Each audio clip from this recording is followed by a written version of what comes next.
A very good morning to you. Welcome again to the Breakfast Show. I am your host, Lilian Thomas, and today in studio, I have a guest, one person who you keep hearing me mentioning every time I am live on studio, always behind the scenes, but Leo, Emanze Leo, amekuja. She's in the studio, and in the studio, I am with Sarah Wanjiko. This is our director. Welcome, Sarah. Good morning. Good morning, How Lilian. are you doing? Fine. How is your day coming along? My day is fine. Mhm. Yeah, thank you for inviting me to your show today. Welcome. It's good to have you. Thank you. And we are going to be having a very interesting discussion, mainly about what we think about agriculture from her perspective. And we'll be talking about agricultural myths that we have around that we can try and help demystify. And then we have a very interesting part about random facts we have been having in the agriculture world, like the largest fruit, the largest crop ever grown. And towards the end of the show, on Fridays, right here on the Breakfast Show, Sarah, we always have the gratitude Friday. It is gratitude Friday. Yeah. So just have in mind that you have to be telling me something you are grateful for this week. And you'll also be telling me the lessons you've learned this week. Do you have any lesson you can mention by now? Like one thing that has crossed your mind this week. The best thing you've learned this week. Um. Okay, what I've learned this week is there's this quote you had said. Those that fear to fail, but if you fail, it's when you'll succeed. You learn more from failure than from Yeah. success. Yeah. Uh-huh. So it's something that encouraged me because when you fall once, you have to take it again and start all over. And I know by the end of the day or by the end of your struggles, you're going somewhere. You'll get to somewhere, yes. All right, that is lesson number one from Sarah. So just make sure you're staying tuned in to the end of the show, and we'll be giving you more lessons and what we are being grateful for this week. And if you are joining us for the first time, you know the drill. Follow our pages on Facebook. We are at Our Farmers. On YouTube, we are at Our Farmers Media. Make sure you are subscribing to our page and you are also hitting the notification bell. By the way, you guys, on a very serious note, tunataka subscribers will increase. We have like 78 subscribers at now. We want them to get to 100 before the weekend ends. If you can be kind enough, polite enough, because pia new Friday weekend imeanza, so just be nice and help us by subscribing to our page. And as you keep sending me your feedback, tell me where you're watching the show from.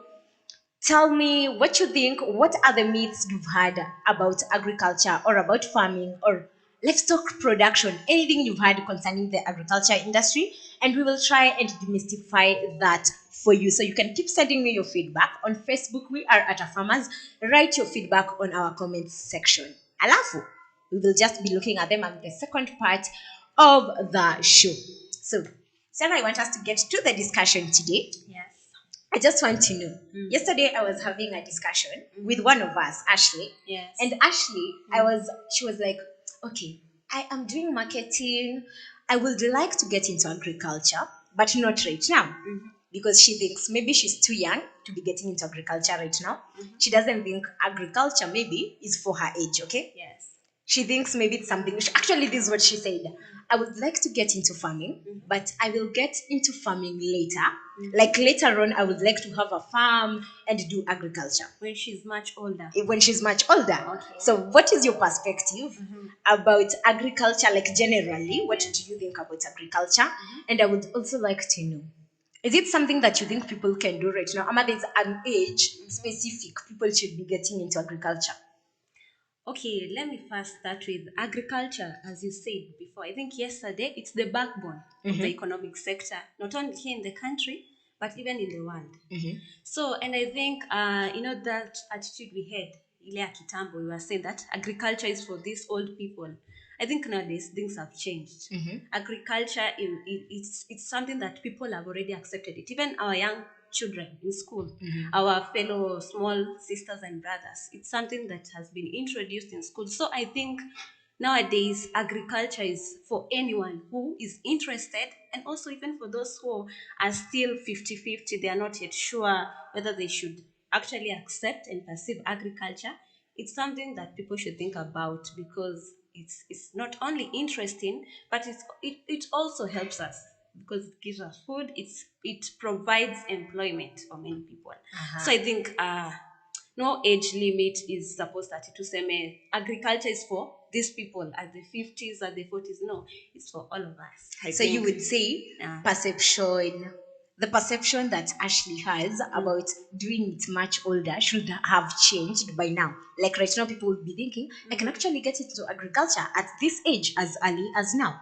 Okay, according to Ashley's way of the way she had perceived it, I can't say it's wrong. It is not because wrong. it's Nothing not is ever wrong. You know, everyone, each and every person has their own opinion. So I think Ashley is right. Maybe at this time she's not yet prepared, For but you'd be agriculture, okay. surprised by then when she's prepared to start her agriculture. You see, they should thrive very well. So I think it depends. It's acceptable to start it at now. You know, we are still young, and even those that are younger than us. So I think it's a personal initiative. It's a personal initiative, but it has no limits. It has no limits, But actually. Kwanza, the previous day, no, it wasn't yesterday, on Wednesday. Yes. On the Fun Drive show, Conrad Kibe and Timo were talking about young people doing rabbit farming, Yes, and they were specifically actually addressing more of the kids. Yeah. Watoto wa shule wenye wako nyumbani sahi. So it's something that you can actually be training your kids Yes. from way before. Yeah. You see, even now in schools, see, there's this agricultural that these co-curricular activities that were introduced. Actually, The agriculture CBC system. Yeah. It's actually one of the things that was actually introduced in schools, and I think, you know, children love exploring and knowing things one way or another. So I think. And then I think for me, nikiwa mtoto, I loved to play with the soil. But there was just I loved to play with the soil. So I don't think children would find it ile you know, in our perception sahi tuko na mtu anasema mimi nishike mchanga. How Of on course. earth am I touching the soil if I am doing agriculture? They'll actually feel they're getting that. You know, nowadays people wataki kuchafuka sana. So, you know, children are actually innocent. So wanacheza na hiyo mchanga, they don't care, you know, and they find it fun. But then we have people who think agriculture is dirty. It is dirty business, by the way. Ni uchafu, unajichafua. Yes. I have a friend, Stella. Stella, we were talking with Stella, and then Stella, and then she's like, Lillian, you're doing a podcast in agriculture. I am like, yeah, I'm doing a podcast in agriculture. Then she was telling me, like, there are people right now our age. Yes. We are age mates with Stella. So she's like, yani, there are people in our age who are interested in agriculture. Yeah. She's like, mimi kwa shamba. No. You know, it's like, you know, this the way we go to, you know, actually we go to outside the not outside but up countries, ushago zetu on December. So you find people, the youngsters at that time, you find them farming, like you're like, what are they doing? Wanajichafua. You know, wewe ukiambiwa ushike hiyo jembe unakataa kwa sababu unaona I can't do it. Ni kazi ngumu, ni kazi chafu. So I think, yeah, it's okay. I don't know if nowadays people wame accept kulima though. But you see, Sarah, kuna kitu watu hawaelewi. There's something people don't understand. There's a way you can do agriculture. You can be the one dictating everything, not dictating, like more of showing the way, right? You know what is being done and everything. You don't even really have to be digging that shamba. Yeah. You can get people to do that for you. Yeah. It's not lazima ushike hiyo mchanga. You don't have to. Okay, you can always get laborers to do that for you. So people, hii mentality ya ni chafu, ni mchanga sawa. You find ni chafu. Usiingie kwa shamba, by the way. Usilime. Just get someone to do it for you. Just oversee everything. Make sure everything runs okay. Okay, what do you think about women we have in agriculture? Okay, let me go. It is more of a personal thing. In your family, ni watu wangapi, when you are weighing like the gender, who are more into agriculture, the men or the ladies? In my family. Ama people you know. Okay, in my family, let me say it's almost equal. Because all of them, you could see all of them, they love farming and agriculture as a passion, as a way of business and making profits. So according to my family, I think it's just somewhere equal there. Iko pamoja, yani iko they weigh the same. Yeah. So it is more of a family thing. Nyinyi hamuna imbalance yoyote. Okay, yeah. Iko tu hapo, you know, iko tu hapo. There's a notion that we have more men in agriculture as compared to women. What do you think could be the reason? If you are to look at the current world we are in. If you ask me the reason why men are more in agriculture, you know, men love business and making money. So agriculture is also a form of business nowadays. So you find more men are actually investing in the agricultural business because it brings them profits. So if you ask me, according to me, more men are in agriculture because they want to make profits, and also it's beneficial to them. It's improved their living standards. So I think that's the reason, according to me. I don't know what. So you think men are risk takers and they are okay taking the risks because agriculture iko na risks mingi? Yeah, of course. Right now kwanza nimesikia wakisema kunaweza kuwa na drought. We might be having drought in May in some parts of the country, especially the northeastern region. So Marsabit, Mandera, Wajir, Turkana, we might be having droughts. And then we have a probability of having floods in this other region of central Rift Valley, like the former central province and Rift Valley province. So that is according to the weatherman, right? Inakwanga too many risks, of which it's like you're saying, ladies are not very open to risks kama hizo. Okay, I won't say that because women are powerful as much as men. Uh-huh. First things first. I think, according to me, it's women first have to think.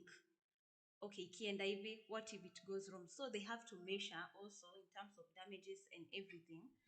And men, they are those iende ikichafuka mbele ni sawa tunasonga mbele. But women have to first weigh their options. But they have to be encouraged to be risk taker because I think there's I don't know if they are right what they say. Risk takers are also most successful business people. So I think risk taking for both women and men should be advised, especially for women who are kind of not that into agriculture as much as men. Yes. There's a show we did here with known as Kadima on the mid-morning. And we realized more women are actually getting into agriculture right now. And as we concluded, it's because right now, kuna role models. Yes. Unajua ladies are very interesting people.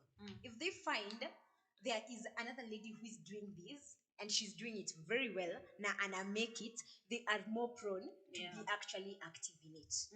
But if sioni, like I can't see a lady figure in front of me who is doing it na may succeed, me I won't take the risk. But if I see another lady, like right now, mtu atakuja kwa studio alafu anaona Sarah is the director. She's the main director in the studio. Yes. She does a very, very good job and she's excelling at it. Someone else would want to be hata mimi nataka kuwa kama Sarah. But if I came here and I found like right now Deno is directing us. Yes. I came and everyone we have in the directing is Deno, the editors doing nani, graphics ni Conrad, every figure I have, there's no lady I can associate with. Okay. So it is more of I don't want to bring a gender issues thing, but I feel like ladies are more prone to being attracted to things they can relate with. They need a role model. Okay. So it is like we have more role models in the agriculture industry. Yes. Look at Miss Anyaga in the industry, in the ministry right now. Like people look up to such people, and then they will be like, by the way. Of course. On that note, by the way, who do you look up to? In agriculture? No, generally life. In life, who do you look up to? I think my mom. Your mom? Why?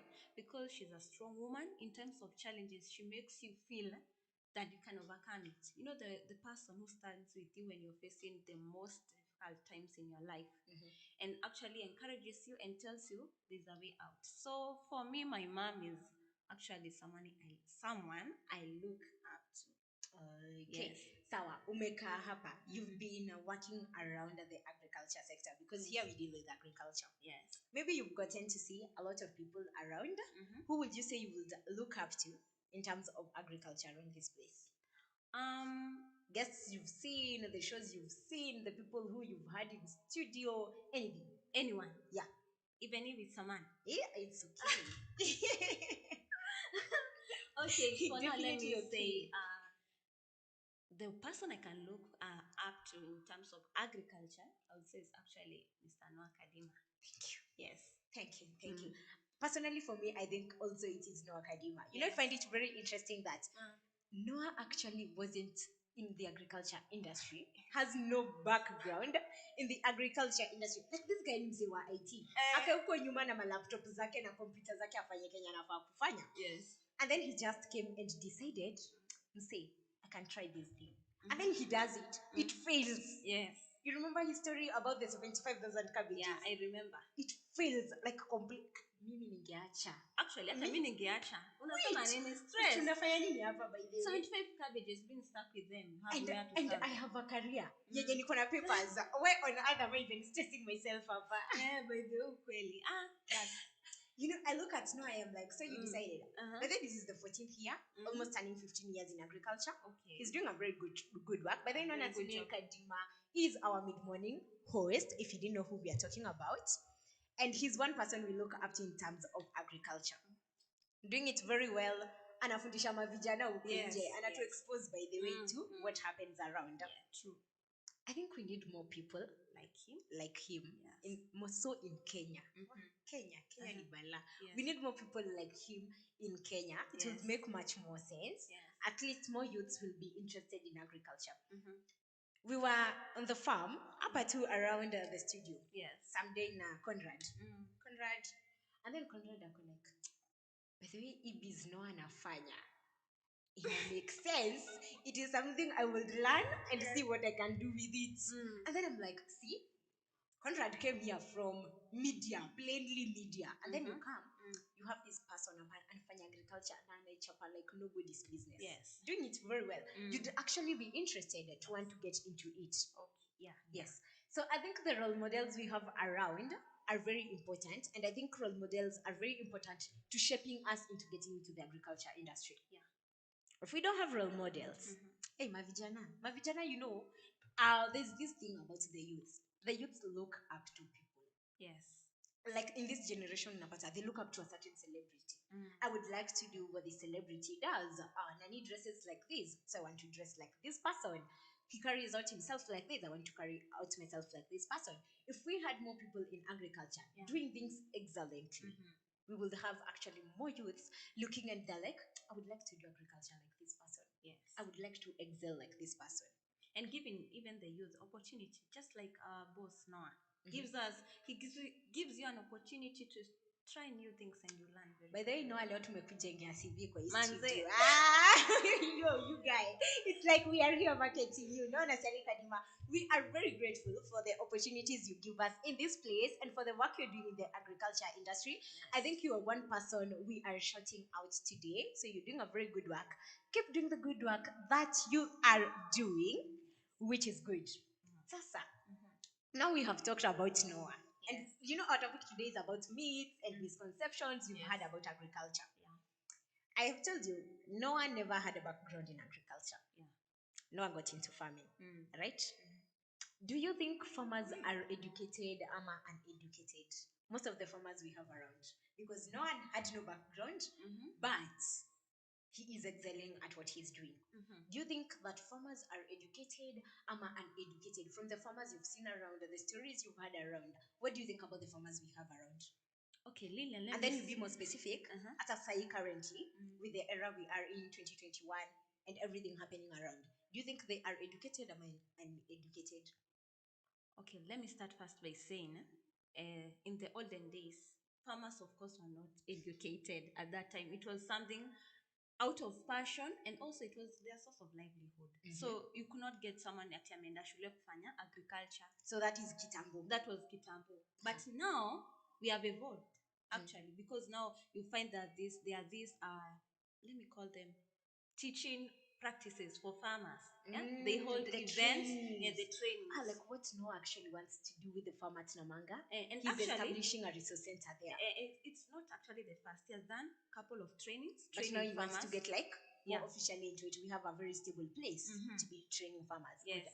Now you see, like nowadays, at these days, farmers are actually educated because now they know the specific what are they called? The chemicals they're supposed to use. Because you know, kitambo, you had to think on your own. But you are the one to think, actually. But now you come, there are solutions. Kuna hawa watu wanauza the chemicals.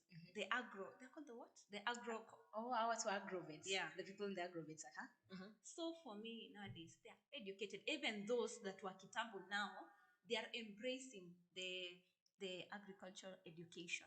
now. The education part of it. Yes. So you think farmers are educated? You know, yeah. actually, the misconception is usually that farmers are uneducated.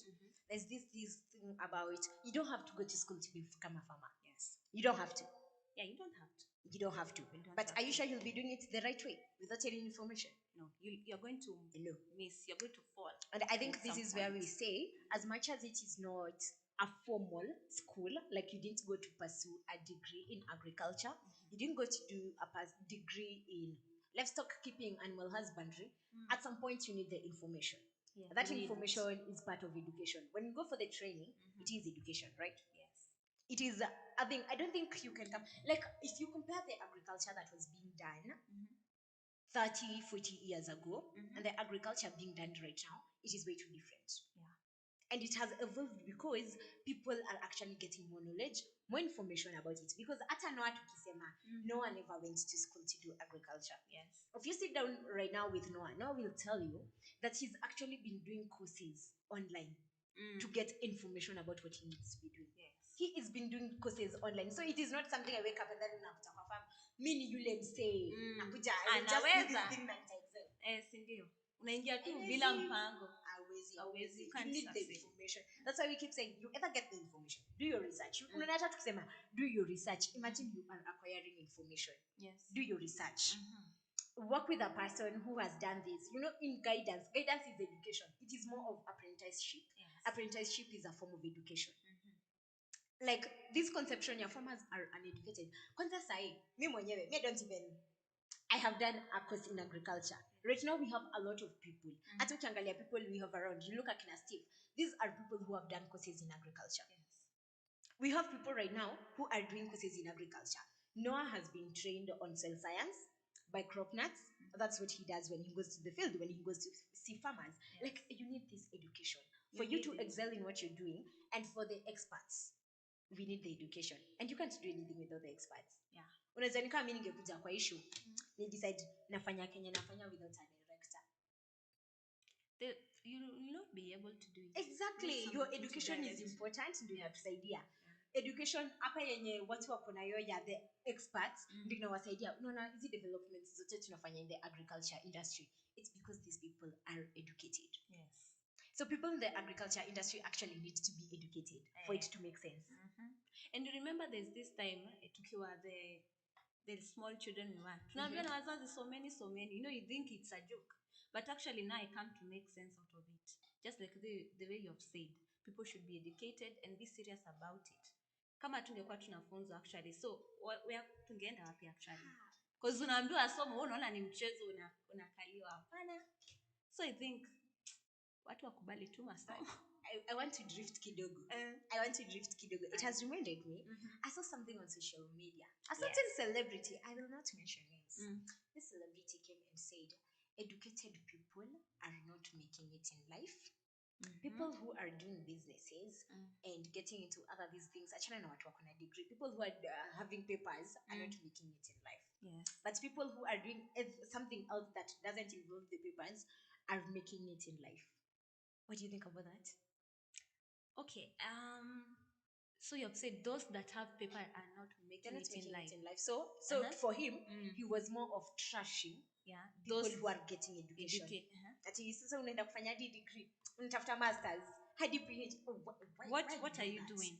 Okay, I think it's okay. You know, we are not the same. We have different capabilities. So kuna watu wana depend on that degree, that diploma and the education. And there's somebody out there who has a talent. You know, but nowadays talent is something. It can earn you millions, actually. So let's say kila mtu ako different. We are all made differently. So kuna mwenye they can drive. And not saying that those people with papers cannot thrive. Really, it doesn't make sense to me. Ignorance. Yeah, because watu wangapi wamesoma huku nje now they are successful. Look, for example, like let me use a public figure on the media industry. For example, Lillian Molly, somebody who went to school and did a degree. Okay, where is she now? She has already succeeded in her career. And there's somebody out there depending on their talent, and they are all also making it in life. And we have people incorporating talent and their papers. Yes, all the example, same. Nadia Mokami. Yeah, you see. So Don't say that. Don't say that. Actually, don't say that those people who have papers don't go anywhere. That's not true. That's not Education true. is important. Yeah. Whether the papers won't give you a job or not, education helps you like inakufungua akili. It enlightens you. It makes you can think. Sometimes the papers do not work for you, but the education you have, the enlightenment you have, it can actually make you think and do something out of the box that will work for you. So the education part is very, very important. Yeah. So it's like find something that works for you. If papers work for you, good. Well and good. Your talent works for you, good. Business works for you, It's voila, okay. we don't have a problem with that. We're all different. We are different. Kila mtu afanye kenye inamfaa. Okay, so we have demystified that farmers are uneducated. We think most people in the agriculture industry are actually educated. They have to out be. of 100, let's say 80% are educated. Right now, senior. Because if we are looking at because of the trainings they are taking, which we are classifying under education, it is they are being educated. They're being educated. So tusiseme eti wakulima ni wajinga. Hapana, si People wajinga. who don't know what They they're are doing. not stupid. They actually know what they're doing. Wait, there's a notion actually that people who go to do agriculture in school ni failures. But then was that nini? There's that notion. People who go to do agriculture in school are failures. People. Like, I go to campus to do something in crop production. I am a failure. Like, I wouldn't do any other course. Like what? It's like you're wasting your time in the university or college. Like me, Ilea, I failed every other thing that I needed to do. Maybe I wanted to do something in biotechnology or something of the sort. And I know because my points are not getting to that, I resort to agriculture. Agriculture has made like the last resort when everything else is not working out. That is the perception that people have. Yes. Which is not very true, but which is true to some people. By the way, kuna watu walijipata into agricultural courses, not because they wanted to, but because maybe their cut-off points. You see, the university system we have hazikufika. Yeah. But you like, but it is a science. By the way, agriculture can't be for the uneducated. Let me tell you. Even an agricultural course, you also have to it learn. can't. No, wait first. It is a science course. So it's tough. It is a science course, bana. Batisha. So it's not a thing for the unlearned, for the foolish, or for the stupid. It doesn't work. It doesn't. So hapo ni kwenda utie bidii kabisa. So my friend, unaanza na units za chemistry. By the way, ujue watu ufikiria agriculture is something unaendanga tu kusomeshwa shamba. No, you have to get every logic part of it. You have to get the theory behind it, and then now you have to do the practical part of it. So it involves other things. Definitely. And that's why we keep saying every course is important. If every course is important. Mzazi anakwambia what you're going to do won't make you go anywhere in life. What you're going to do doesn't make sense, is not marketable right now. People are doing things and they're working for them, by the way. Agriculture is working for them. Sayuko Lizanoa, what made him who he is right now? It is more of agriculture than the IT part of him. Yes. So it is working for some people out here. Yes. So I want us to go on a short break.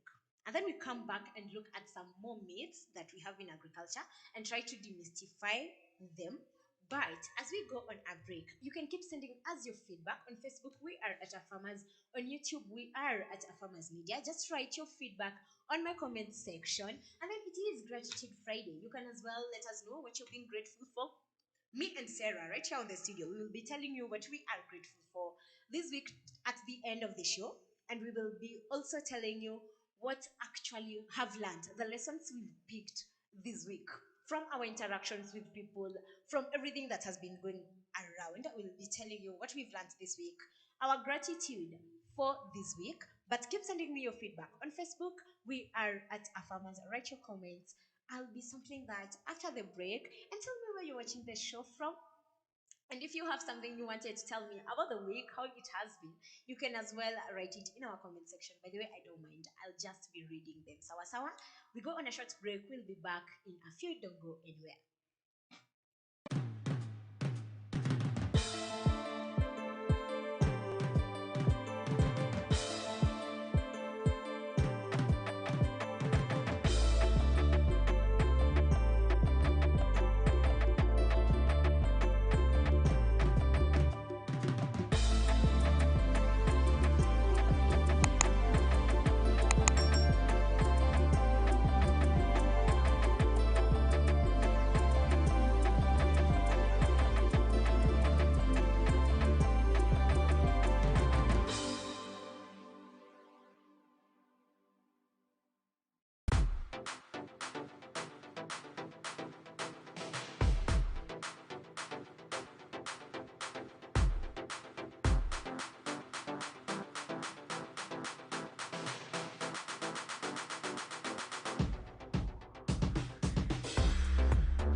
Cauliflower is a cruciferous vegetable that is naturally high in fiber and B vitamins.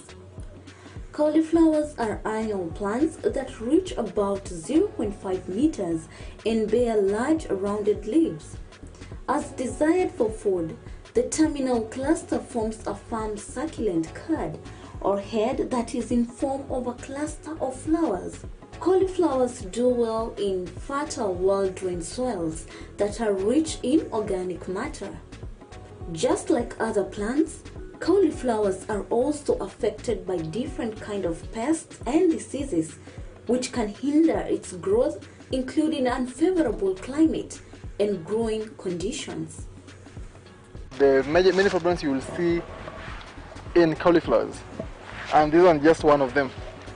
You can see how the problem is. It's called riciness. You can see it living in a chana, that is, yeah? Living each other. As you always say. But this one is usually caused by low temperatures. Yes. Low temperatures. Low temperatures during planting leads to this problem. So you have to make sure during planting you have favorable temperatures for your crops.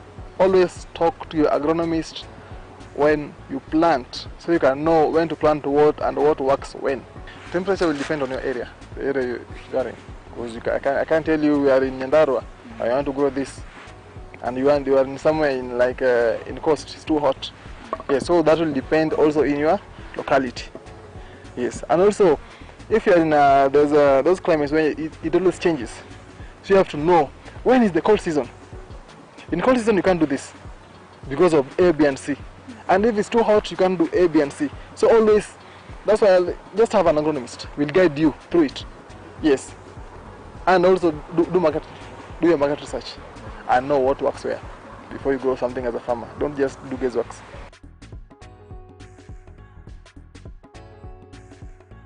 There's a lot of pests that attack cauliflower. The most notorious one is aphids. Aphids will circle your leaves. And one thing you'll know, there's aphids on your leaves. They're always curling. Yes? They will eat, or they will suck the sap out of the leaf. And now, when they are too weak, they start curling. They curl inwards. So that's how you'll know you have aphid attack on your farm. Yes. And now what you can do to control aphids on your farm is always keep them in check. By spraying, there's always a chemical solutions to it. There's biological, and then there's IPM. Yes.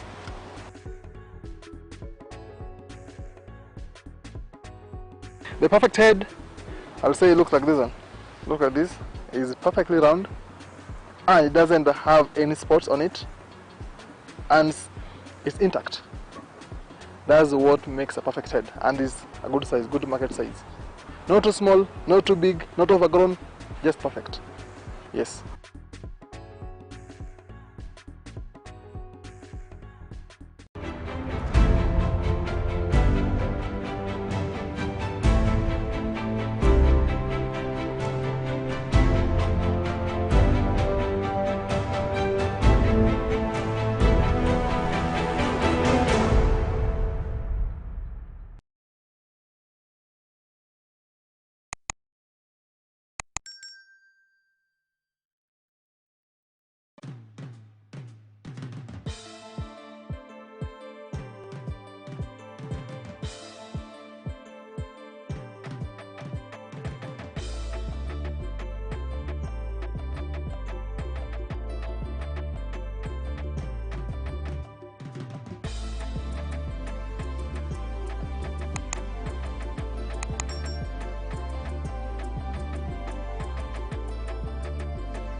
A very good morning to you. Welcome back. This is the Breakfast Show. I am your host, Lilian Thomas, and today in studio I have our director with us, Sarah Wanjiko. Hi, Sarah. Again, Hello, Lillian. how are you doing? I'm doing fine. It is a fantastic morning right here from County 034 in Kajiado County. We are live from Kitengela. We are live on Facebook at Farmers. On YouTube, we are at Farmers Media. Keep talking to us, sending us your feedback on our comment section on Facebook. I'll be more than glad to be sampling that just in a few, and I should be looking at them in a few. But today we are having a very interesting discussion right here. And we have been trying to demystify the myths and misconceptions we've had about agriculture. So we are trying to see what has Sarah heard about agriculture. We are trying to see if it's a fact or it is false. We are demystifying the myths we have in agriculture. It is on Friday, Bana. Today wouldn't be that serious. I wouldn't come here and start telling you about tomato farming. And we can't demystify, Bana.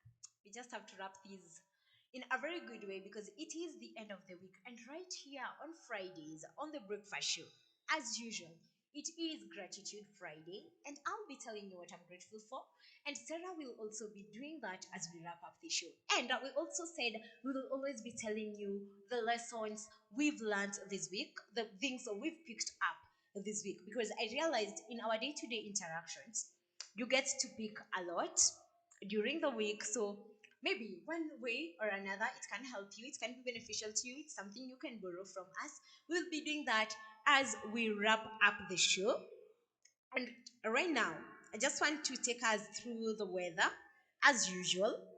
But today I am giving a very general thing, like generally around 254, what you are supposed to be expecting, and then I'll be coming in with a quote of the day as we get back into our topic of discussion.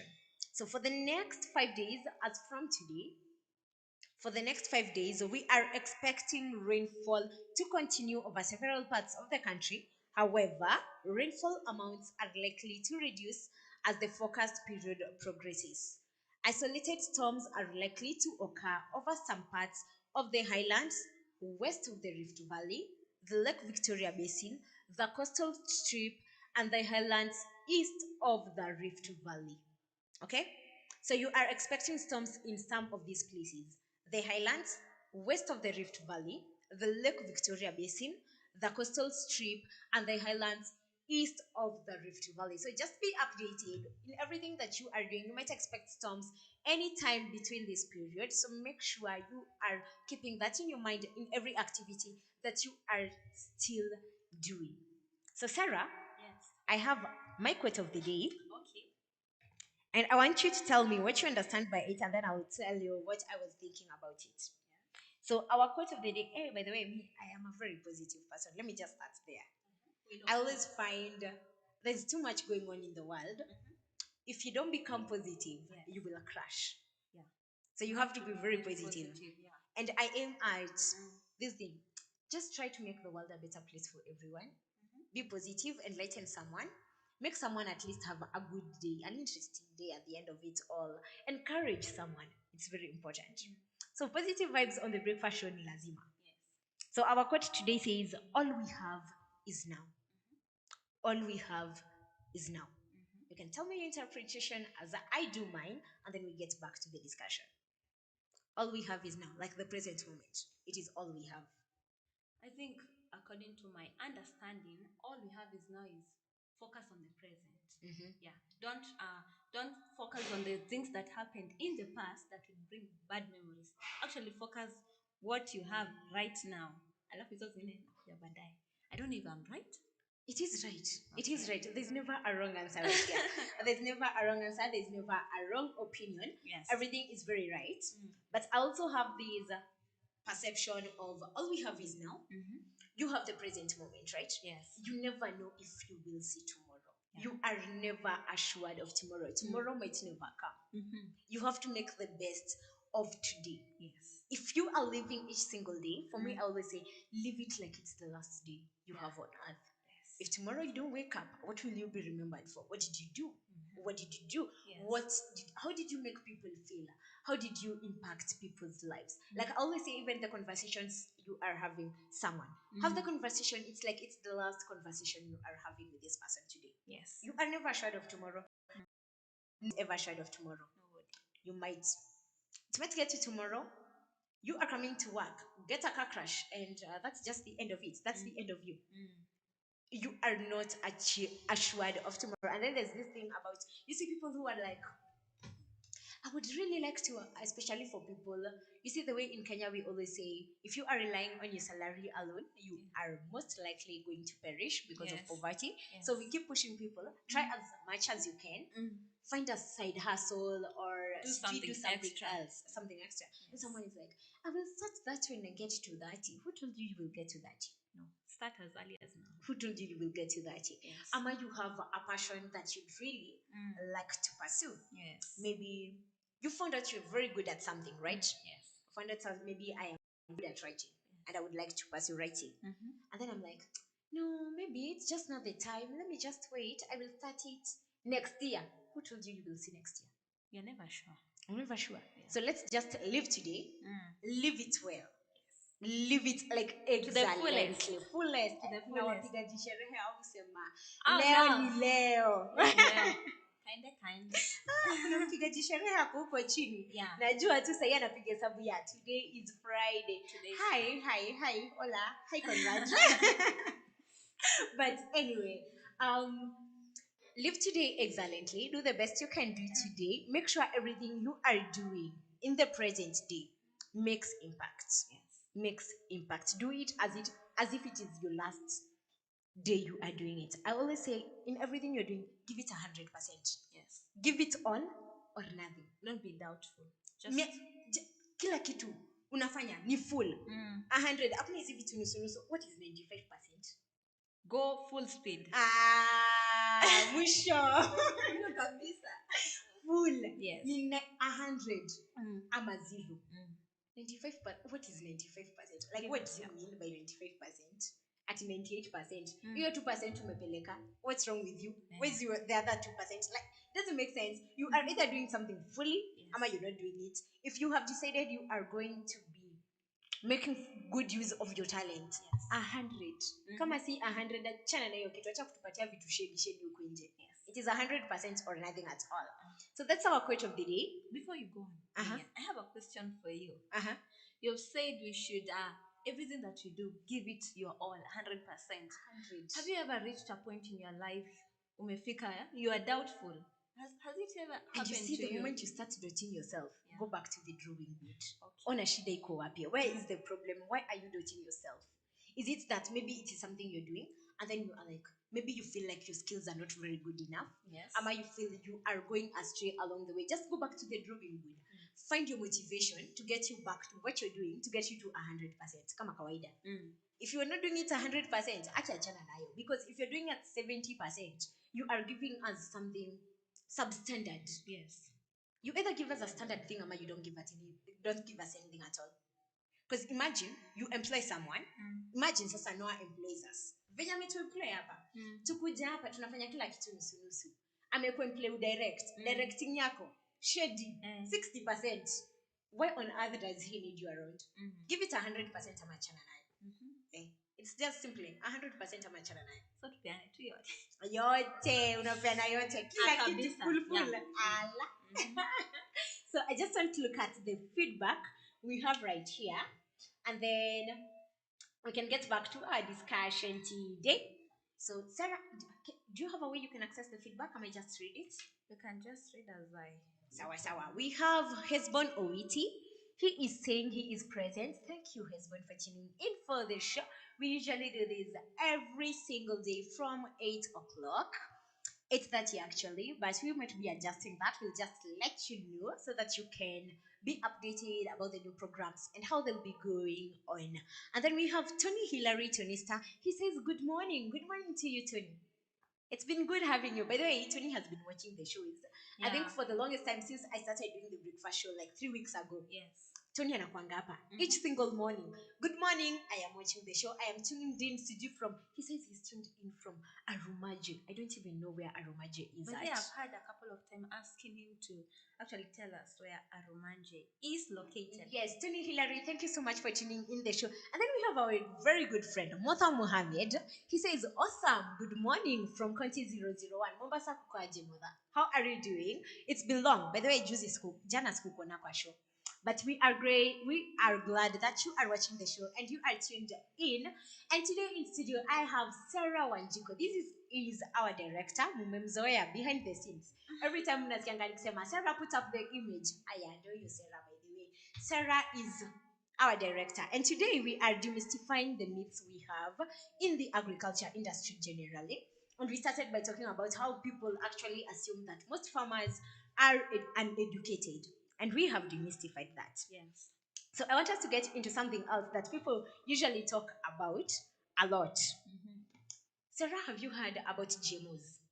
I've heard it, but not that much. Not Just a that little much. bit. Yeah. Okay, what have you heard about GMOs? And then I tell you what people think and what is the fact. According to what I've heard, and the people who told me, are actually foods that are invented or seeds, something like that. They're like kind of invented, still the natural way we know. And I people don't even want to write. see your face, Sarah. So kidogo kidogo nywele kidogo tu watu wapone uso. People want to see your face. Allah. Okay. So I was just saying, GMOs, according to what I've heard, is invented seeds or invented kind of products to be grown such that they look okay. According to people, they think it's not that natural. It's kind of artificial. Yeah. So the first thing I am getting from you, actually, there's not a lot of information about GMOs out here. Yeah. Actually, I've just had just about it. It's a friend who told me. Yeah. So you've had very little about GMOs. Very You have little. very little information Yes. about GMOs huku nje. Okay. But you've said pia umesikia, you've heard that they are not good. Yeah. According to what I've heard, They are not good. No. What do they do? In what ways? Ziko mbaya aje? How bad think- are they? What do they do? people say they have an effect on the body after you consume them. So they cause some kind of reactions to different kind of people. Aya, let me educate you, Basi. Okay. Educate me. Now I think it's time to educate you. Yes. So GMO actually stands for genetically modified organisms. Okay? Yeah. Genetically modified. Anything genetically modified, it's something in a lab. Yeah. Genetically modified organisms. So we have, you see, in the agriculture industry, we have a lot of experts. So let me talk about breeders. Let's talk about breeders. Let's talk about the biotechnologists. Yes. The last time we had Steve here, Steve said they were doing some tissue culturing thing in a lab. Sitaki kwenda into details, sitaki confuse zaidi. So tunakupa information in bits. So we have breeders. Unaona, like in Kenya. Last week I've been doing, actually the entire of last week and earlier this week I was doing something on tomato farming. Okay. If you were paying attention. Yes, yes. Alafu, unasikia nilikuwa nasema, like you have like a disease like fusarium wilt. It affects most tomatoes. And then you have breeders who come in and researchers and they are like, how are we going to solve this problem? Okay. We can solve this problem by, everything is made of genes. Yes. Even the food we eat, actually, the seeds are made of genes. You can actually twist the genes kidogo and you get something that you really need. So they find there is a disease, same we have fusarium wilt in tomatoes. And we are trying to look for a way to solve this problem for the farmers. Because hatutaki hizi shida ya every time they are losing produce because of these. The breeders go back to the lab and they try. So they will take genes from this variety, because tunakwanga na varieties mob. Like tomatoes, we have a lot of varieties. Tuko na Moneymaker, tuko na Quantum, sijui tuko na Taiwan F1. We have a lot of varieties. So they will come, take a gene from this variety, another gene from this variety, another gene from this variety, and try and make it into one thing. So you find maybe this variety, it is very good, like inakwanga na more fruits. So hii plant itatengenezwa iko bado na aka ka gene ka more fruits. And then you find this other variety iko na gene ya it can resist this particular disease. So inaingia kwa this new variety yenye tunatengeneza. You find this other variety pia ina resist certain pests and diseases. Okay. So you find you have now one product that is very good in a reproduce iko na nini fruits mob, in a resist easy diseases, in a resist pests zingine, like it has been made into one. It is research, it is technology we are using. It is usually done in the lab. So that's how we come up with GMO products. So it's not like they are unsafe, they are not hatujatumia chemicals kuzitengeneza. It's not like tumeenda tukamanufacture vitu tukakuja tukaweke hapa ndio tunataka mpande. Ni research tu tumetoa hii hapa tukatoa hii hapa tukatoa hii hapa bam into one. Let's try and find a better thing. And the thing with GMOs, we want to unapatanga they are developed either to improve yields, like tunataka kutengeneza acid yenye mkulima akipanda. If a farmer actually plants these and harvest a lot, you harvest a lot. So the main aim is to solve most of these crises tuko nazo in this agriculture industry. Yes. So either we want to develop a variety that is resistant to a certain disease, am resistant to certain pests. We want higher yields and everything else. So generally, GMOs are not bad. They are actually solving most of these farmers' problems. You look at tomatoes right now, you find that there is a farmer who is planting a certain variety because it is resistant to a certain disease. Ilikuwa inamsumbua. At the end of the day, this farmer is actually making more money. You are having less disasters, like you are not losing your produce as often as you could be losing. So GMOs are not bad. They are not evil. You know, kwanza Africans. Hey, let me tell you. Do you know an African mother? An African mother at Angalia. You see, we have like the way you, because unapata in increase if I am developing and I want maybe a larger fruit, you can actually do that. So they can actually tweak the genes and you have a certain plant, a certain variety, producing very large fruits, very large leaves. Mumama aende apatane kwa soko. Skuma leaf, very big. What is the first reaction? Hii tengenezwa na kitu ingine. It was grown in the sewage. What else do they say? Okay, these people, like mothers are very skeptical. Not actually mothers. Anyone else who doesn't have this information. You see the way you unasema, you've not heard a lot about GMOs, which is very okay. I know people, it is not, the information is not out here. Maybe the ministry needs to be doing more.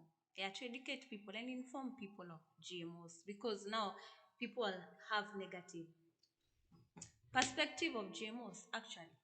So people should actually be educated and be informed so that they could change their perspective. So, if I hadn't told you what I have told you right now, yes, and you went to the market and you found these big tomatoes, a very big skuma wiki, would you buy them? Or you would go to the zile zenye umezoea normal size? Okay, Mimi, honestly, I would buy them. I'm mesmerized by by beautiful products. You know, this big, they look fresh and they look very beautiful. So according to me, but be fresh and beautiful actually also depends on the variety you've grown. Yes. And also the practices you do in your farm. You do your farming right, but then your produce will be right. The jokes are not good. And so I want to see your face. So flip nywele tena kidogo. Kama wewe, cheza tu kama wewe. Bas. Hapo tuko fiti. There's another thing. Technology tumona. We have seen technology in very many industries. Yes. Wewe ni mtu wa media. Day in, day out, drones zinaongezwa. I don't know, you guys are shifting to what, you guys are using what apps technology is working. From things you have seen out here, people doing agriculture and everything they are doing. Do you think you've seen enough technology in the agriculture industry? And also, do you think people are embracing technology in the agriculture sector? Okay, I'm not that exposed to technology in agriculture, but at least I've gotten the opportunity to see some technologies. Like nowadays, the machinery we have for digging farms is one of the technology that actually squeeze the water. Yeah, the tractors. Nowadays, people, they're called tractors of bulldozers. I know I've had somebody say bulldozers somewhere. So it's like, ujue kuna mtu alisema bebe nitaandika bulldozer nilimesha shamba. Actually hiyo ni kitu nilisikia from somebody. Tractor actually nyumba na barabara za kubomoa. Hiyo bebe bulldozer si zile za kubomoa the building. Yo, what is a bulldozer by the way? By the I've heard somebody say bebe nitaandika bulldozer nilimesha shamba. So let's stick to the tractors. So I think the tractor then tuko sure about. So people squeeze wanalima na those tractors. They are embracing it. Yeah. So is it more people? Am a few? Do you think other people are stuck to the traditional way ya kitambo? Okay, there are a few who still do the traditional methods. But now, just like I've said, nowadays people, as much as now many farmers are educated, many farmers also embracing technologies. So let's say there's a few that are still sticking up to the traditional ways, but nowadays people are actually embracing the technology. Let me tell you, people have a perception that farming is very traditional. Yes. So farming is that's the myth that is around. Farming is very traditional, and people actually don't choose any modern things to be doing them. So they assume, unajua kawaida venye you see in upcountry regions, wamama na leso na jembe, it is the kawaida thing. That is what people perceive it to be, like very traditional kitambo. Let me tell you a very interesting factor. Yes. Right now, especially, let me use an example of the US.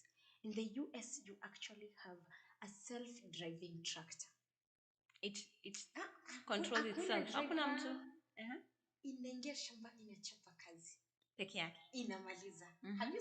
Have you ever seen a self-driving car anywhere? I'm not seeing. Exactly. Okay. So even in our roads, Yes. hata tujafika hiyo level.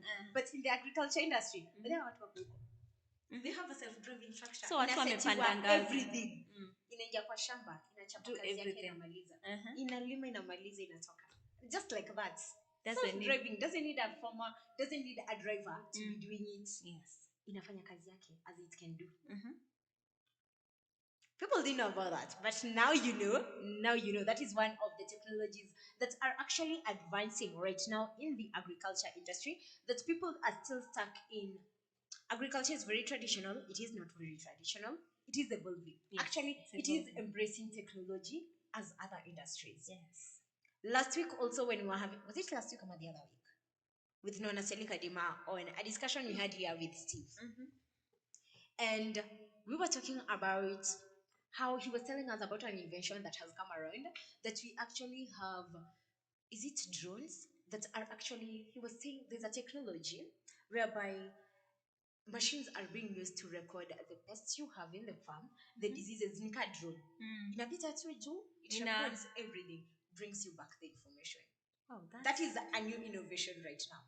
People are actually using GPS to collect data in the farms. So these people are actually embracing agriculture, especially for people who are doing commercialized agriculture. Watu wameshift, by the way. Wametoka mambo za majembe na imeisha. We are done by now. We can't be stuck here for good. Yes. So Sarah, there's something that really bothers me. Something that I always say, if I really had the power, something that I'd really like to deal with is hunger and starvation in the world today. So let me tell you very disturbing statistics that I have. Yes. We have close to 700 million people each day sleeping hungry. 700 million? Yes. In the world or in the world? 700 million. Don't think it's a small statistic, because this is close to 1 billion and we are only 7 billion in the world. Oh, that's quite a high number. It is a very large percentage. So we have close to 700,000 people sleeping hungry each day in the whole world. So this hunger and starvation we have is caused by various factors. But now, kuna perception. There is what people think that causes it, and there's actually what causes it. Like there's an illusion. Wewe mwenyewe ukifikiria, right now we usually have hunger and starvation in the world today. But what do you think causes it? Hunger and starvation cases we have. Unadhani shida ni nini? Is it that we're not producing enough food? Or what is happening? It's not that we do not have enough food.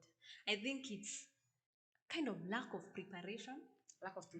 So in terms of disasters, like the drought and we actually don't have somebody or somehow to control this.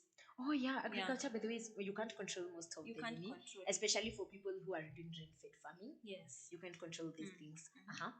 So I think that's okay. How can we base it on the natural? Because floods come naturally. So we say natural disasters. It's something that actually causes hunger in the world, and like I've said, lack of preparedness. But then 95% of the agriculture we do in the world today is under rain-fed farming. Yeah. So if 95% is under rain-fed farming, any moment there are droughts, any moment there are floods, you place is affected, and it is 95%. Yes. So the other 5% at least no one is a control what they have. Sawa. So we have this thing. My director is telling me we should be going on a break, but let's finish this up and then we're gonna break. You have hunger, you have starvation. I did another show on food loss and food waste a while back. Do you know actually we lose a third percent of the food we produce? Due to the disasters. Food is lost along the way. You see, like from post harvesting, you harvest and then you don't store your food visually. Your food goes bad. In the marketing channels, before you get to the market, food in a bottle hapo katikati, and then we have again after you've got the food from at the consumer level, food is being wasted. How many times do you actually wenyewe in your house mnamwaga food? A lot. It's a lot. Yes. So we have food being lost along these chains. Yes. A third percent of the food we produce. That is 33%. 33 is. That is 33%. And let me tell you, these a third percent that we lose can actually feed close to 1.6 billion people. Now do your maths. It can feed close to 1.6 billion people, and we have around 700 million people sleeping hungry. Meaning, we could feed all these people. We can't back in a surplus. So there is a notion, this is the myth. Yes. The myth says the hunger we have in the world today is caused by shortage of food.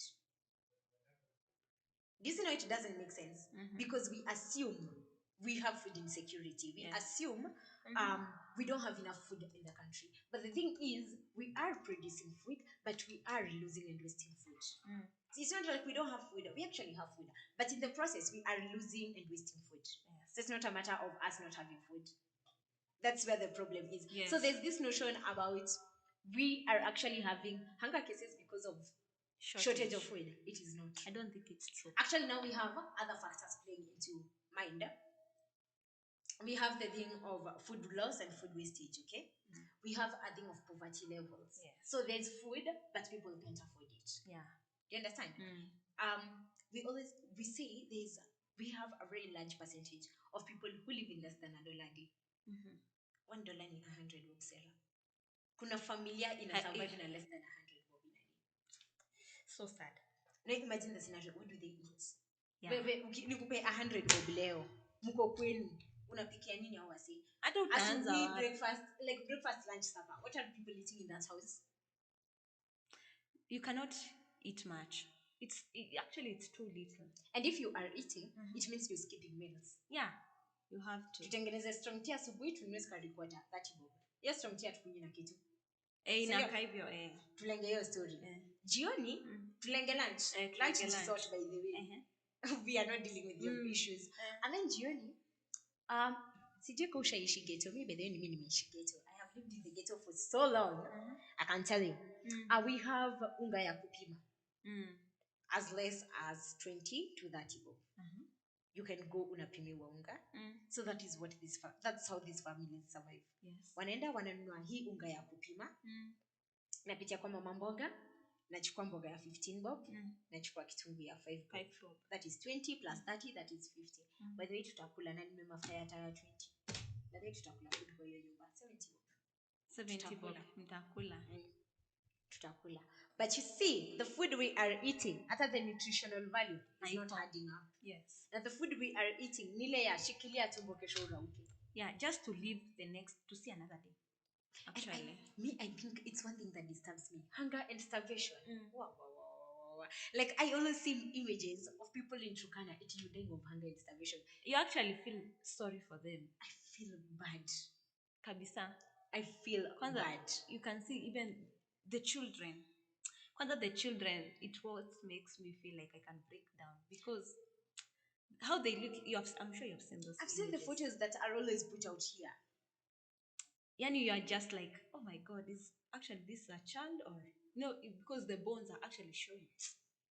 Anyway, and then we have a case of they actually don't give us enough chances as us because you find this child venye anakosa food hivi, they can't even like go to school, so they can't even ever achieve their dreams, like their life is just shattered. Yeah, you can't even. If you are telling me they survive less than 100, where will this parent get school fees? Surely, it's difficult. Anyway, those are the myths that we are talking about in the agriculture industry. And in studio today, I have Sarah Wanjiko, who is our director, usually behind the scenes. Leo ako mbele ya camera, by the way, na ni light skin, so. Amekuja kuniosha kwa studio, unaweza mwachia kazi pia. But anyway, we want to go on a short break. When we come back, we are wrapping up on 2 other myths, and then we will be telling you what we are most grateful for during this week and what lessons we have picked during this week. You can as well keep letting me know where you're watching the show from, and also give me your feedback of the myths you've had in agriculture, if there are any, and what you think are the facts, or we will help you find the facts. Keep the conversation going. We are going on a very short break. We'll be back in less than some few minutes kidogo. Hata wewe kunywa maji alafu turudi.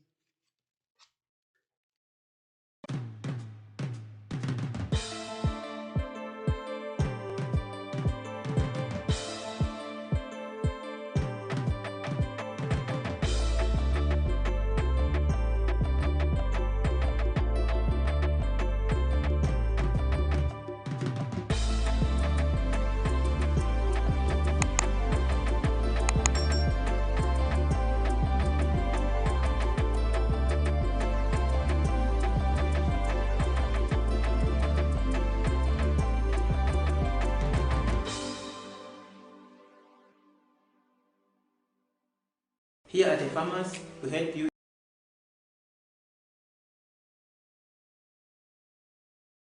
in the identification of crop pest diseases and nutrition deficiencies in crops for your successful farming. So if you want, I want to give you more information about the crop pest diseases, you can follow me in the farm to get more information from me.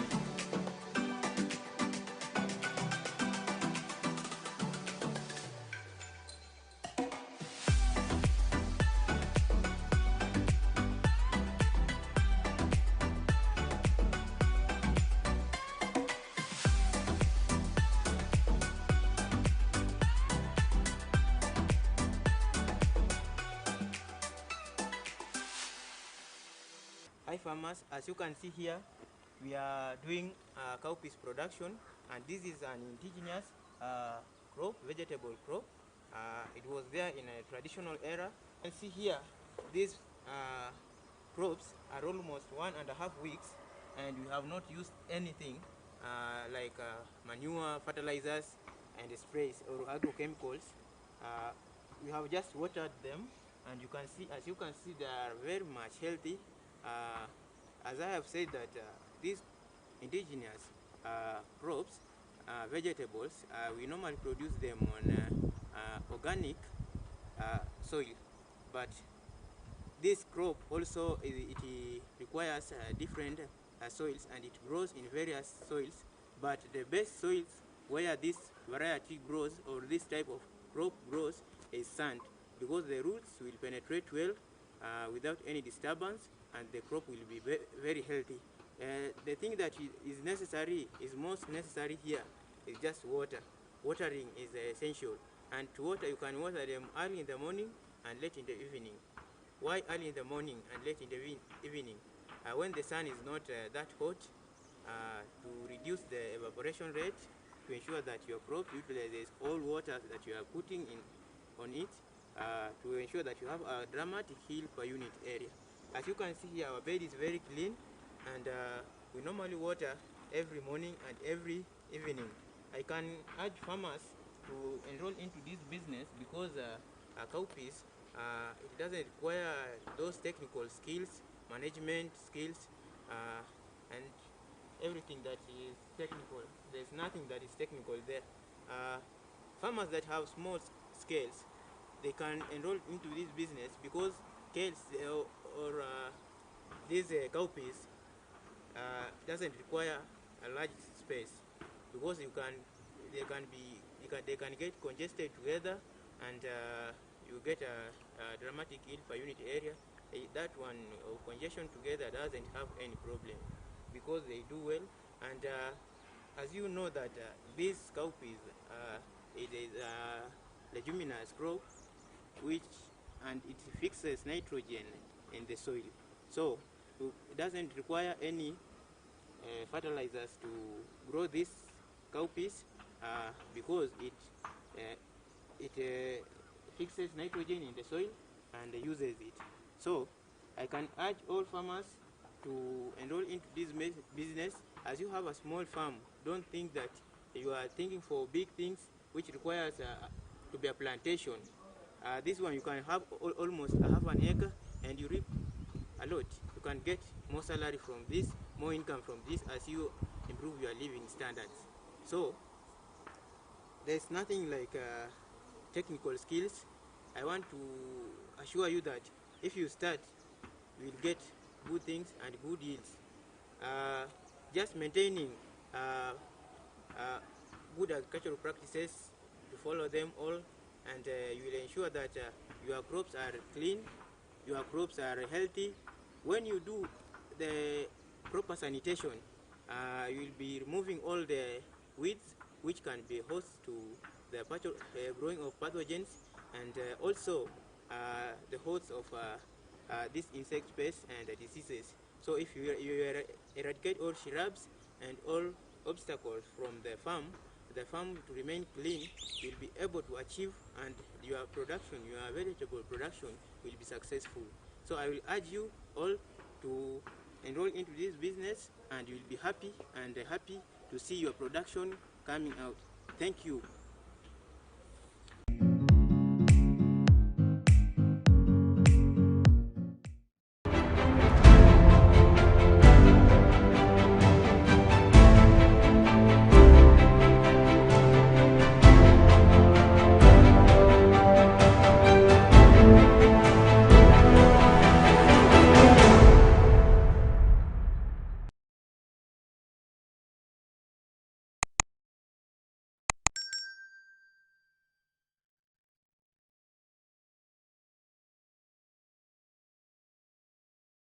The soil, growing crops, and raising livestock. Agriculture provides most of the world's food and fabrics. It is not only a source of food and income, but also creates employment opportunities for many people in the world. Over 1 billion people worldwide work in agriculture, generating 2.4 trillion for the global economy. The global impact of farming on the environment is revealed that 40% of the Earth's land is now given over to agriculture. Agricultural development is one of the most powerful tools to end extreme poverty, boost shared prosperity, and feed a projected 9.7 billion people by 2050. And we, the Our Farmers Media, roll the carpet for you as we welcome you to our thrilling farm visits to different farmers that educate and inspire you in different sectors in agriculture. Catch us also on our shows on all our social media platforms as we bring you educative and informative information that will help you learn and guide you on your agriculture journey to success. Our farmers attain knowledge and grow profit.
A very good morning to you. Welcome back. This is the Breakfast Show. I am your host, Lilian Thomas, and today I have been having Sarah Wanjiko in the studio.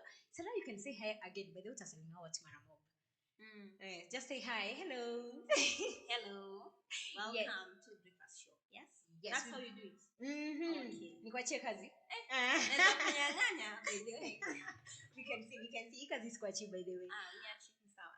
We are glad that you have tuned into the show. We have been talking about the agricultural myths and misconceptions we have in the agriculture industry, and we have been demystifying some of them.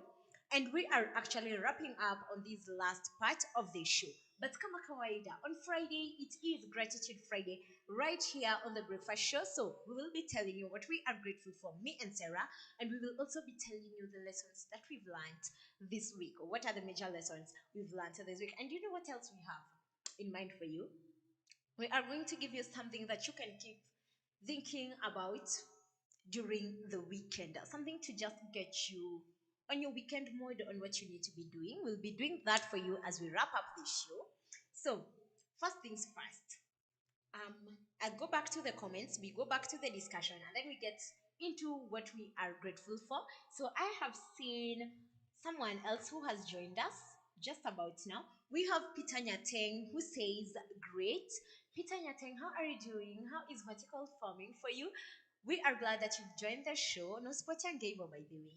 And then I also have another friend of mine, Walter Jaleni. He says he is following. Sarah, by the way, do you have friends who support what you do? Yeah, I have. In what way? How do they support you? According how in my daily life or my career, Anyway. how they support you. It's giving you opportunity to explore. They actually create and introduce you to some things, and you improve yourself. So this is a particular person, Walter Jalini. Walter Jalini is a friend of mine from church. And the first time he saw me post, like, you see the way you post on your Facebook, Yes. your Facebook page, ama you're posting on WhatsApp, like, I'll be doing this. By the way, this guy never misses to tune in. He doesn't do agriculture. He is not in any way related to the agriculture industry, but he's like, yo, my friend is doing this, but I have to tune in. She's doing great. Nadia, no comment, by the way. We need such friends. That's a good friend. People who support what you're doing. Yes. In other times, they actually introduce you to people. Like if there's a room, they are asking for opportunities. Yes. Like you're the first person they will mention. Sietu wananyamaza wanatulia. And then you've mentioned something about they expose you to things and then they want you to excel it. Was it yesterday I came here and I told you we are working on a certain mission, a group of friends, we sing, but now we do choir singing. So a group of friends, we are working on a mission. So we always say, try to make this world a better place. Yes. I have told you about the hunger and starvation thing. You have. So in 2019, this same group, it's called Nairobi Adventist Symbol. This same group in 2019, we actually raised funds to support people in Turkana. We were having drought in the country. So in 2019, that is what we did. Yes. Last year, we didn't have a mission going on. This year, we are doing a mission in related to cancer. So we have people in the slum regions who can't really afford NHIF. So we were working on, we try and help them raise funds to like NHIF for our year. For our year, NHIF you need 6,000 bob. There's a family in the slum can't afford this. So that is what we are working on this year. And then the person who runs us, the chairman, so the chairman is a very good friend of mine, Prof. Yeah. We call him Prof. Actually, he's a professor. So Prof. Achia saw what I was doing. I posted it on Facebook. Prof. Achia came and looked at me, and then he's like, he inboxed me. You're doing really great. So they go back, they sit down, and they're like, okay, now that Lillian has shown she can actually, like, he actually asked me if I've done something related to what I'm doing right now. And I was like, we are actually learning the process. Yes. So he's like, so you are open to trying new things? Right. I am like, yeah. So he's like, now this is what I want you to do. Yes. You are going to be helping me with publicity for this particular mission we are doing. Like you have friends who are actually trying to make you grow as a person. Expose you to this thing, let you do this thing, like try your hands everywhere, see what you can do, see what you can give us back. Yes. And we need such friends. We need them.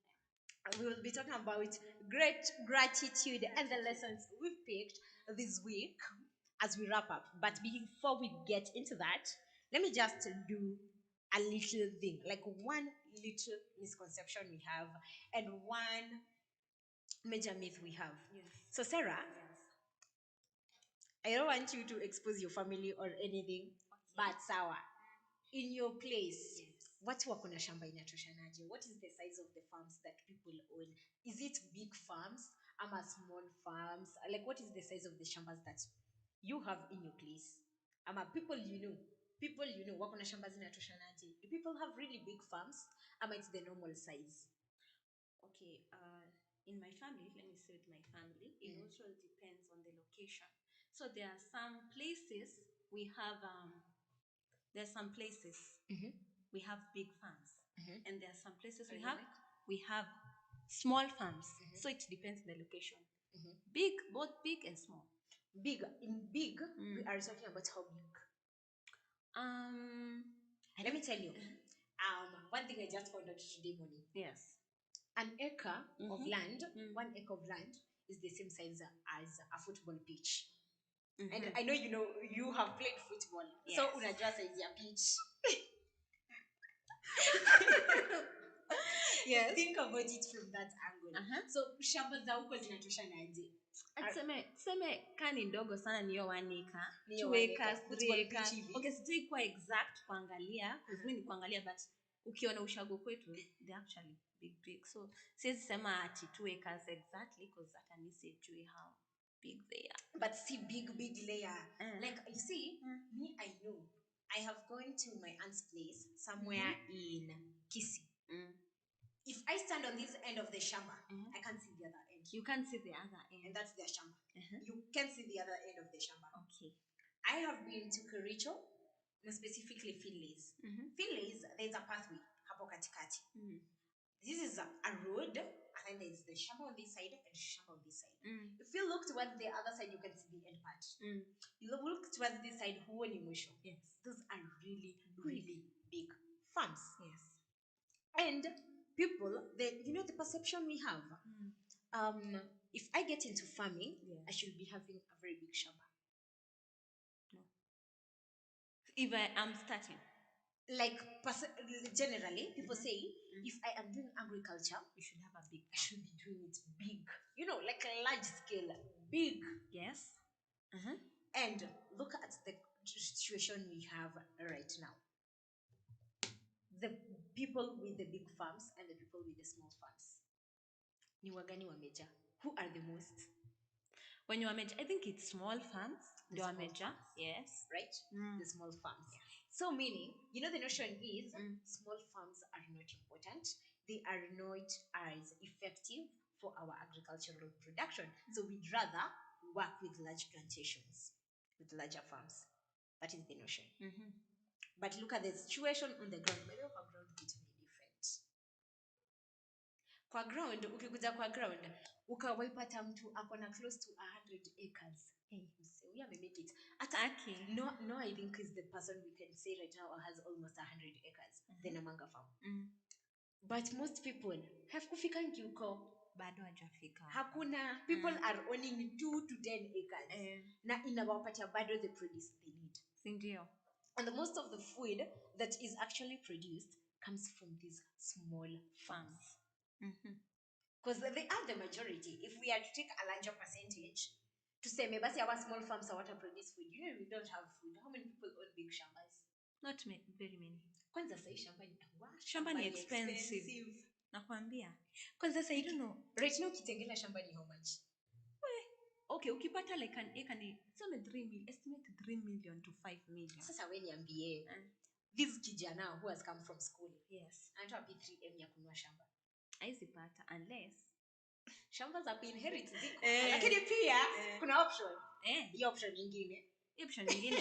Sinajua tu uzaliwa na wako in big good families, rich families. Maybe now they can, which is good, but you're saying for the other people, of course, si kila mtu atapata 3 million out of the blues. The shambas are expensive right now. And you don't really have to go that big. Just purchase a couple tunaweza. Ako tu. Unaanza na hiyo ndogo. By the way, you don't have to go extra. And then when you start multiplying your things, you can actually grow the size of your farm. Yeah, slowly by slowly. That is what actually people think, that small farms are not as important, but in reality, small farms actually make the major contribution as very compared to the larger farms. Yes. Because majority of the farms we have are actually the smaller farms as compared to the larger farms. So that is another myth that has been demystified. Sasa, hii staki kuthrow shade on people, but I will ask, have you ever heard about organic farming? I've had it. What do you think it is? What have you heard about organic farming? What do you know? I give you information. I'm here to educate you, by the way. Organic farming. Okay, I'm not sure, but I've heard. Is it the farming that entails? You are doing everything organically. Yeah. So organically, they are trying to reduce the use of chemicals. So it reduces the organic, or it uses? It reduces because it's organic. Yes. If you are doing everything organic, you can't be making use of chemicals. Like we are reducing on the use of chemicals. Alafu kuna right now in the world today, the world is actually shifting towards going organic because people are saying a lot of the pesticides, you see, when you spray your crops, they remain and they are harmful to the environment, peer to your health. So people are opting to go organic. But then if you are to go to an organic market, the food prices are hiked. Kabisa, kabisa. And you know, it's because it needs a lot of care, because you are relying less on chemicals, and it needs a lot of care. So you have to be on the ground from day one. You have to make sure everything is going right. Sile option if things go wrong, nitaenda kwa agrovet nikuje nichapa hizi vitu iishe. You have to try and go right from the word go. So the myth that we have, because naona organic farming, you see, organic farming, most people out here actually think in organic farming you do not even use pesticides. We don't need it. That is what people think. People think you don't need it. You don't use it because it's organic. Okay. As we don't use any form of pesticide. Yes. Tuanze, you don't use any form of pesticide. You don't use any form of fertilizers. Yes. Hapa niko na Morganics. This is Morganics. Morganics is a liquid seaweed fertilizer. It is used for soil enrichment, vigorous plant growth, and quality flowers and fruits. This is Morganic. Yes. Morganic is an organic fertilizer. Yes. Okay. Meaning it has been made from organic materials. Okay. But it's bado ni fertilizer. Bado You know, ni people fertilizer. are assuming like if we are going organic, hatuwezi tumia hata fertilizer. So we are either using compost manure ama farmyard manure. But this is Morganics. Morganics imetengenezwa from liquid seaweed. Actually ni seaweed wametumia from the ocean. Wakaitengeneza into, it is very, very highly has very much too much nutrients. Kabisa. The seaweed inakuanga na nutrients mob sana. Ini like wamechukua seaweed wakaitengeneza, you know, like the way you process everything. Yes. You just process it, make it into liquid. Mtu anamix kwa maji yake, use it as fertilizer. Yeah. We have organic fertilizers. So the notion people have is if we are doing organic farming, we don't use fertilizers, we don't use pesticides. But the way do you know, we actually have organic pesticides. Organic pesticides? Yes, that you can spray. Okay. That are not chemical pesticides. They are organic pesticides, but they tend to be expensive as compared to the normal pesticides. Yeah. Kuna kitu tunaitanga neem soup. Neem imetengenezwa from neem. Neem, you know neem by the way, nile ujui inaitwa neem. Neem, unaona ile dawa tulikuwa tunasema hapa juzi tukiambiwa we are the ghetto. Conrad alisema anyone who takes neem, you are the ghetto. Neem ni mwarobaini. Oh, ile tunaongea the other time. Yes. Neem ni mwarobaini. Do you know actually it is used to control a lot of pests kwa shamba. Na mix tu na maji and then ina control vitu mob. Na hiyo actually inatengenezwa saidi are processing it hadi inakuwa actually pesticide, something you just come and spray on your crops. That's good. And it is organic. So the notion people have is that if you are doing organic farming, organic food production, you will not use pesticides, you will not use fertilizers. Ola, it is a lie. It is a lie. Yes. We have biological pesticides. We have organic fertilizers. Oh yeah, Morganics. I'll be telling you something a little bit about Mother Mohammed next week and Morganics. kaini rada na mimi nitawashow alafu ndio mtaelewa mbona tuko na watu wanatusupport hapa. So yes, that is just like another myth that people have always thought. Yes. Now hata wewe umepata facts sasa. Yeah, Now you know. I know. Now that is where we are going to wrap up our myths. But I found an interesting thing. By the way, acha nikusomee tu. Acha nikusomee. Something really interesting that I saw today. Iko wapi inapotea. So let me tell you a random thing I see. I saw it was a record breaker. The largest known fruit to be produced was a pumpkin, and it was grown by a human rather than naturally in the wild. Unajua kuna kungana ile kitu tu inajimeesha. And then this one, someone was farming, someone grew it. And it's a pumpkin. It is the largest yenye me break records. Produced in 2014, it weighed more than 1 ton. Topping the scales, ilikuwa na 1056 kg. Pumpkin moja? 156. 1056 kg. Hola. Sini mzito sana. Ilibebeka. It is a record breaker. It is a record breaker. 1056 kg. I would love to see that it. big. That big. I can't find the image. But see, tutakea watu hiyo image Monday. Kwa show ya Monday. Okay. Ndio waone what it does na venye inakaa. I think it was another day here niliwasomea nikiwaambia the way there's a watermelon that was sold close to 600,000 in Japan. Yes, there was a watermelon that was watermelon. Sold. One. Why? Because it's big size and it was very sweet. And you see, you do your agriculture right, by the way. No break records unapewa do. Just do it right. So Sarah, I want us to wrap up the show. Yes. But before we wrap up the show, situkumbushe hawa watu quote of the day.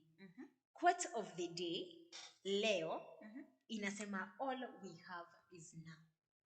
Quote of the day inasema all we have is now. Sarah will tell you something about it. Alafu we get into COVID updates. Apana, tunasema gratitude. Alafu tufanye COVID updates. Alafu tuambie our lessons. We wrap up the show. Yes. So all we have is now. Just like we said, focus on the present and don't focus on the past, because sometimes our past is somehow painful, because sometimes we have bad memories. We have wounds from the past. So I think what can keep us going, actually, kuna watu wenye wana focus kutendaje in the future. Are you so worried about tomorrow? Inaweza perfect. I mentioned that on Wednesday. So on Wednesday, I did something on Wellness Wednesday. Yes. And for me, on Wednesday, I just got into mental health. So a little bit of this week, I had a lot going on in my mind. And over a period of time, I have had very serious anxiety attacks.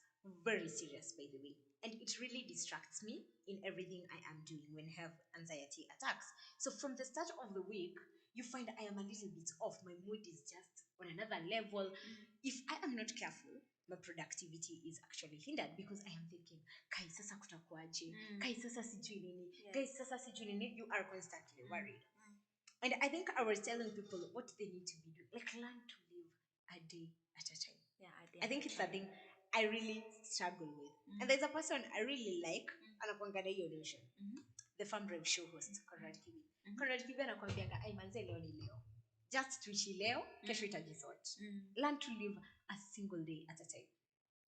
But pia on top of what you said, let them not forget, you are never sure of tomorrow. You are never sure of tomorrow. So live today like it is your last day. So Sarah, what are you grateful for this week? Alafu nikwambia what I'm grateful for this week. And then we do the COVID updates. Okay. Yes. So okay, let me say, this week I've been grateful for family and friends. Family and friends, tell me more about it. You know, what exactly are you grateful for about family and friends? So about family are actually the closest people we have in our lives. That's it's either our nuclear, when I talk about nuclear or extended, the rest. Your parents and siblings in nuclear. So today I'm grateful this week for my family who have supported me endlessly, because sometimes we reach at a point of our lives we feel like we can't move on, but my family has always been there for me. My parents, my siblings, always encouraging me and giving me hope. And to friends, there are good friends out here. Tell me about it. Let me appreciate my friends. I don't know if I'm allowed to mention them. It's Just a okay. few. I want to mention 2 people who have actually helped me. Unaonanga watu na meeting tu pap, and then the way they treat you even more than the people you have you've known for yes, so long. Yeah, they try and give you opportunities. So let me appreciate one. There's a colleague of mine I used to work with back in standard group. Alikuwa anaitwa Minoti, and anaitwa Minoti. Minoti. Hapana, anaitwa Minoti, and still he is. Minoti is a good friend of mine. Actually, he always tries to, the way we have said, they give you opportunity, wakiona place, wanajaribu kukuweka hapo, like they try and fix you, kukusukuma. Na pia Terry was my supervisor in standard group. So I'm also grateful for her, and I appreciate her because many times she has encouraged me kutafuta opportunities nini aki amenishikilia hadi wa leo. She still helps me. Even under her. I'm not under her anymore. So I'm grateful for this too, and many others that I will not mention because ni wengi. But thank you for my friends out there. Even you too, you are also my friend. Many times many encourage here and there. So I'm grateful, and I appreciate my friends today. Lillian. Thank you. And kina Minot, kina Terry, na wale sijataja. Yes, you are always in my heart, and my family, of course. Yes. Director Amezua. Director Amezua, they know it's not okay. And even Dennis, I'll not forget. Okay, forgive me, Dennis. But after Dennis, even Conrad, and the people here. Do you know we actually have a very great team working around us? Yes. Like, I think it is one of the greatest blessings you can have when you have colleagues who you can actually associate with. Yes. You can actually be friends. See later, you see your colleague and you're like, I don't like this person. Ama, Ata working relationship yenu iko off. Haiko, like even when you decide to do something, everything will come na vitana. It is one thing I think we are grateful for right here at our farmers. From the top part, from no academia, yes, coming all the way down, we just have a great team. Yes. You can always speak what you think, make jokes, get back to doing business, encourage one another. Like people are trying to make you improve on what you're doing. And it's one thing we are grateful for here. So for me this week, what am I grateful for? So I've told you I've been having serious anxiety attacks as the week was starting. I think from Sunday. And then you find you are a little bit off, very off, very off. And then you have friends. You know, when you are off, and then your relationships with people are being affected. So the way you are relating with people, kanda mna strain kidogo, it's like nikuvutana, ama you are just silent and then people don't know, should I be talking to her? Should I just let her be nimpite, nimsalimie? You are confused. And then you still have friends who understand you even during that process. So they don't like act up and start throwing tantrums. Oh, Liliana kuna kisirani, oh Liliana kuna nini, oh Liliana kuna nini. I actually have one particular friend. On Tuesday, I don't know what was up. All right, here, a colleague. So on Tuesday, everything was I don't know what was happening. I was having a terrible headache. I came for the show, and then you wake up in the morning and you are coming right here on the show. Yes. How no option?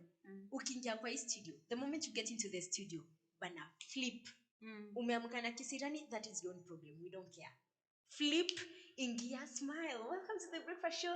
I am your host Lillian Thomas. You know, and then you have to do that till you finish the show. And then you finish the show, you go back to default settings. You came on a very bad mood. Everything is not working out for you, so you're still stressed. Yes. And then I have this particular friend who texted me and said, by the way, Lillian, I understand you might be going through a lot. Yes.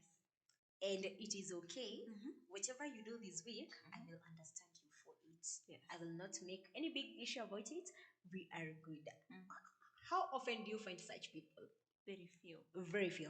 On Monday, during lunchtime, my mood was off. And then our director, Deno, and the founder of show host, Conrad wanakuja wako like, but then whatever you're going through, everything will be okay. And then you're like, actually you need such people in your life. Yes. I think that is what I am most grateful for right now, because you have friends who understand you through all weathers. Like when you're happy, when you're sad, when you're struggling, when things are going off kidogo, they Yes. understand you and they do not bail out at any moment. That is what I am most grateful for this week. Now, Sarah, tufanyie COVID updates. Tuambia watu a few things here and there, and then we tell them our lessons for the week, and we are out of this place. Yes. Yes. So within the last 24 hours, these are the COVID updates in Kenya. So 495 people have tested positive for the coronavirus out of a sample size of 4,929 in the last 24 hours. And our positivity rate is now at 10%. And also, within the last 24 hours, 242 patients have recovered from the COVID-19 disease, but unfortunately, 19 deaths have been reported within the last 24 hours. Okay. So those are the COVID updates right here in the 254 for you. And it is the weekend. It is the weekend.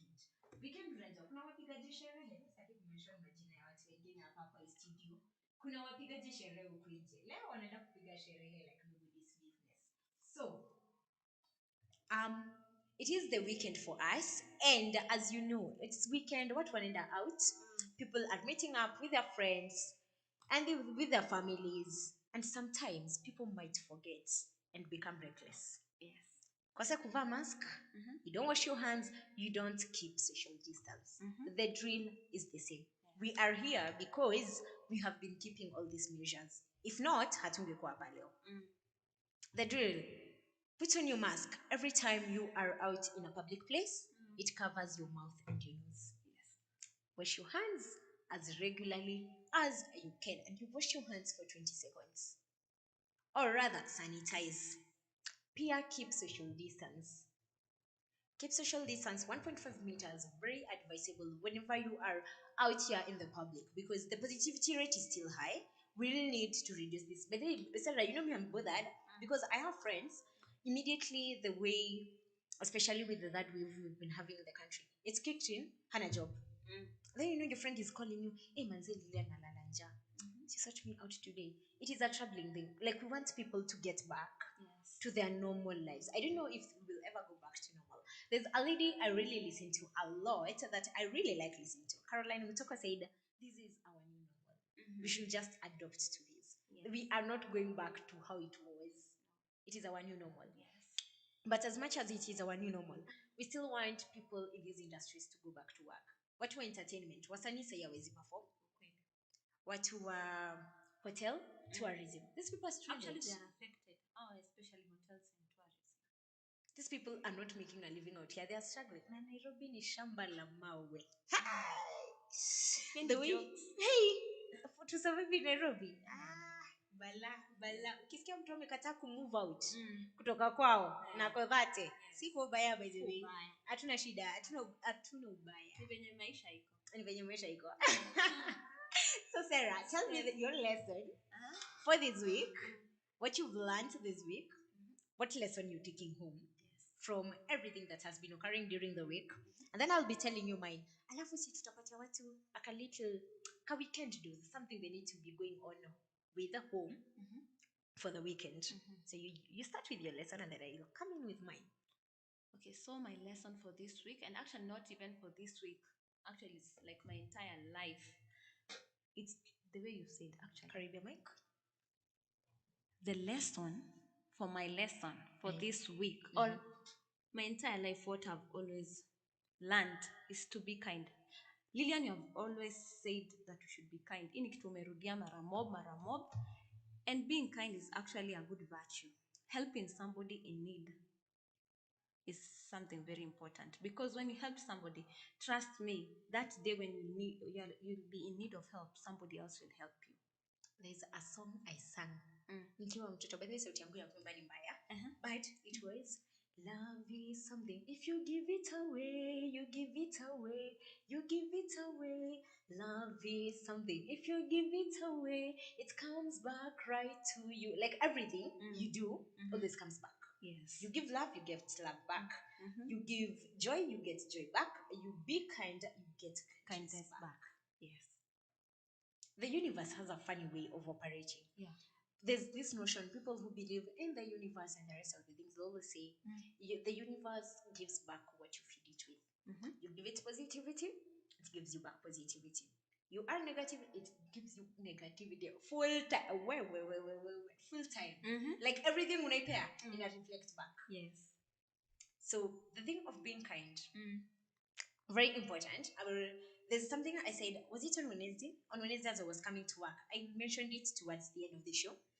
It wasn't Wednesday. Was it Wednesday or Thursday? Tuesday, actually, if I'm not wrong. No, yesterday. Jana ndo nilikoma kwa jam. Jana. And yesterday I said something about a matatu I boarded, and then I was seated beside a certain kid. Yes. The kid, kumbe alikuwa ameumia miguu. He was crippled, but I didn't know. So you know me, I'm seated, and then amefika pali, he needs to alight. So the conductor is like, oh yeah, madam, songa shuke. Me didn't even understand. So me, I just moved. And then I realized this kid is actually cannot walk. He had covered his legs because his knees, he was using his knees to move. Yeah. So this kid is unable to alight. So the conductor was like, unaweza shuka? Z. You can't alight by yourself? Okay, let me help you out. So the conductor looks at the driver and tells the driver, ngoja, nipe 3 minutes. Give me 3 minutes. Let me help this kid out. And we are on a highway because it was somewhere in between Pipeline and Taj Mahal. We are on the highway. You know, this guy actually alighted, carried this kid down, and then he made him cross to the other end of the road and came back. And I was like, how many people do we have right here, right now, who can do this? Ama si umeshapanda gari umeshanilipa fare, sawa shuka, ishia.